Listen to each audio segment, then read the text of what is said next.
সভার সম্মানিত সভাপতি, রঙ্গমঞ্চের নেতৃবৃন্দ, সংগ্রামী ভাই বোনেরা ও সাংবাদিক বন্ধুরা, ভাই একটু সামনে যান না। ওকে তো অনেক হয়েছে, বক্তব্য সংক্ষেপে শেষ করতে হবে। এখন মিছিল করতে হবে, রাজদাপন করতে হবে। মানে এই সরকার অবৈধ হয়ে গেছে, এর মৃত্যু। কালকে টেলিভিশন থেকে যেটা মনে হয়েছে, কোন কূটনীতি, কোন সরকারের বিরুদ্ধে যদি বিদেশি কেউ ষড়যন্ত্র করে, এই ভাষায় কথা বলে না। নীতি নৈতিকতা সব বিবর্জিত, কূটনৈতিক যে শিষ্টাচার আছে সেগুলি সব ভুলে গেছে, মাথা খারাপ হয়ে গেছে। শিষ্টাচার বহির্ভূত কারণে আপনি চলে যাবেন, আপনার তো যেতেই হবে। যাবেন কবে যাবেন সে আমাকে বলে দেন, আমি বলে দেবো সবাইকে।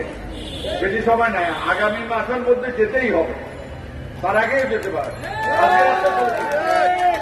কোন শক্তি নাই, আল্লাহর মায়ের শেষ পায়, এইটার হাত থেকে রক্ষা পাবেন না আপনি। এই সরকার আজকে নীতি নৈতিকতা ভুলে গিয়েছে, শিষ্টাচার ভুলে গিয়েছে, কূটনৈতিক সম্পর্ক। আপনি চলে যাবেন, তাতে কোনো ক্ষতি চাই। সরকার আসবে, সরকার যাবে, দেশের কি হবে, জনগণের কি হবে, 18 কোটি মানুষের কি হবে, এই করে জবাব দিয়ে দেন। আমাদেরকে পৃথিবীর বিভিন্ন দেশের মানুষের সাথে শত্রুতা, আমাদের সাথে যুদ্ধ বাজারের একটা ব্যবস্থা করে গেছে। কূটনৈতিক শিষ্টাচার ভুলে গেছে সরকার। অদক্ষতা, অপরিপক্কতা, কূটনৈতিক সুযোগ বক্তব্য দিতে ভুলে গেছে, আন্তর্জাতিক রীতিনীতি সব ভুলে গেছে।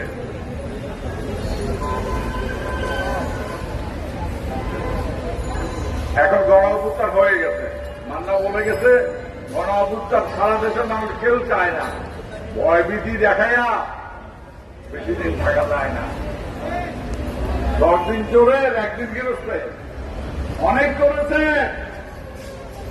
সন্তানের বুক খালি করেছে, গুম করেছেন, হত্যা করেছেন, মামলা দিয়েছেন, ফরমাইশি রায় দিয়েছেন, মিথ্যা মামলা, গায়েবী মামলা। একটা আমি জীবনেও শুনি নাই একটা লোকের বিরুদ্ধে 100টা মামলা হতে পারে। একটা রাজনৈতিক কর্মীর বিরুদ্ধে 100টা মামলা, একটা খাগড়া চলিতে আসলে বুরুন্দা বাড়িতে, মানে যাতে হাজিরা না দিতে পারে। 100টা মামলা যদি 1 মাসে হাজিরা দেয়, 30 দিনের মধ্যে খাবে কখন, ঘুমাবে কখন, বিচার নিবে কখন, কাজ করবে কখন। এবং প্রতিদিন শিশুদের উপর অত্যাচার, প্রতিদিন গাড়ি অ্যাক্সিডেন্ট করে মানুষ মারা, পৃথিবীর কোথাও আমি দেখি নাই, আমি শুনি নাই। আসুন, এই সরকারের মরালা স্থাপন করে ফেলি। রাজি আছেন? দরকার হলে আমরা বিলোপ দেব, বাকি জীবনের বাঁচার দরকার নাই। এই দেশের গরিব মানুষকে আমরা রক্ষা করি। এটা কি মুক্তিযুদ্ধ সরকার? আমরা মুক্তিযুদ্ধ করেছিলাম এই জাতিকে, জনগণকে অন্তত 7টা ভাত, একটু ঘুম, একটু চিকিৎসা।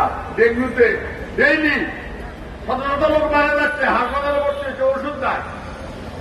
ডেঙ্গুর ওষুধ দেবেন বলে টাকা পাওয়ার উত্তর একজন বলছে, চীন থেকে সে ওষুধ সিঙ্গাপুরে আনার পরে সে ওষুধ নিয়ে জালিয়াতি হয়ে গেছে। আমি অনুরোধ করব, জনগণ আজ বুঝতে পেরেছে এই জালিয়াতিতে কোনো লাভ হবে না। গণ অভ্যুত্থান হয়ে গেছে, এটাকে গণ অভ্যুত্থান হয়েছে, এটাকে সবাই মিলে আমাদের এই একদফা 31 সংস্কার আন্দোলন, সরকারের পরিবর্তে সরকার নয়, ব্যক্তির পরিবর্তে ব্যক্তি নয়, নেতার পরিবর্তে নেতা নয়, দলের পরিবর্তে দল নয়, জনগণের অধিকার, ক্ষমতা, কর্তৃত্ব, জনগণের রাষ্ট্র, জনগণের কাছে জবাবদিহি করার সে ব্যবস্থা। আমি কব দেখেছি, 15 দলীয় ঐক্য দেখেছি, ডাক দেখেছি, 3 দলীয় ঐক্য আমি করেছিলাম। আমরা শুধু সরকারের পরিবর্তে সরকার, দলের পরিবর্তে দল, জনগণ পরিবর্তে অনেক পরিবর্তন করছি, কিন্তু আমাদের তো কিছু হয় না। দেশ স্বাধীন করলেন, আমাদের কি হবে? আজকে জনগণের, সে মানুষের চিকিৎসার ব্যবস্থা নাই, বিনা চিকিৎসা কেউ মারা যেতে পারবে না এদেশে।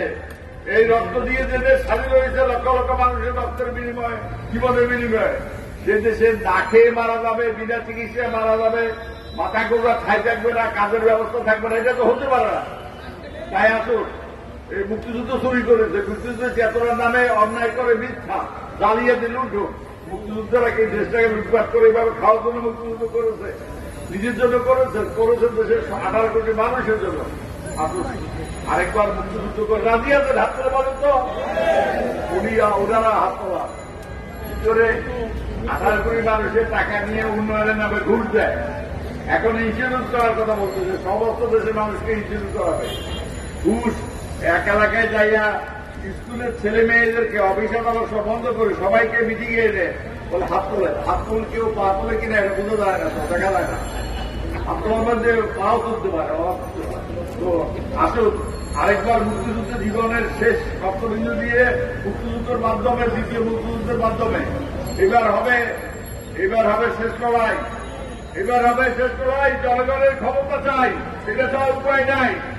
এই বলে আমি আমার বক্তব্য শেষ করবো। আপনাদের সবাইকে ধন্যবাদ।